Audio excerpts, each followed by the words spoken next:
ঈদের বাকি আর মাত্র কয়েকদিন। কুমিল্লায় বিভিন্ন শপিং মলে তাই বেচা কেনা তুঙ্গে। সেই সাথে খাদি ব্যবসায়ীরাও ব্যস্ত সময় পার করছেন। অন্যদিকে ফরিদপুর শহরে বিভিন্ন শপিং মল এবং নিউ মার্কেটে চলছে শেষ মুহূর্তে বেচা কেনা। কুমিল্লা থেকে মোহাম্মদ জালাল উদ্দিন এবং ফরিদপুর থেকে সঞ্জীব দাসের পাঠানো তথ্য ও ছবি নিয়ে দেখুন ডেস্ক রিপোর্ট। এভাবেই চরকায় সুতা কেটে সেই সুতা দিয়ে তাঁত কলে তৈরি করা হয় খাদি কাপড়।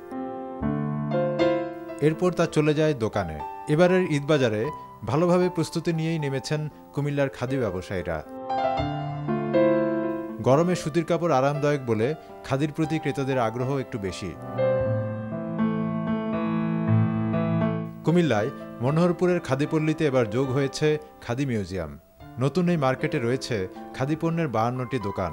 এছাড়াও কুমিল্লার রামমালা, কান্দিরপাড়ে রয়েছে খাদি পণ্যের বেশ কয়েকটি পুরনো দোকান।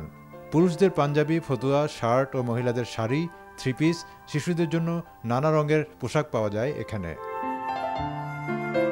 খাদি ও বাটিকের কাপড় সুলভ মূল্যে পাওয়া যায় বিধায় ক্রেতারা আগ্রহ করছে। দামে সাশ্রয়ী, এমনকি নিত্য নতুন ডিজাইনে এখন এই খাদি আমাদের কাছে এখন সমাদৃত। ঈদ উপলক্ষে ফরিদপুর শহরের বিভিন্ন শপিং মল এবং নিউ মার্কেটও জমজমাট। সকাল থেকে মধ্যরাত পর্যন্ত চলছে বেচাকেনা। অভিজাত সব শপিং সেন্টারে ক্রেতাদের ভিড় তুলনামূলকভাবে বেশি। পছন্দ হলো নিলাম, দাম খারাপ না, ভালো। স্কার্ট কিনেছি আর কসমেটিক কিনেছি। একটু ঘুরে দেখতেছি, তবে কিছু কিছু জায়গায় হয়তো একটু দামের পরিমাণটা বেশি।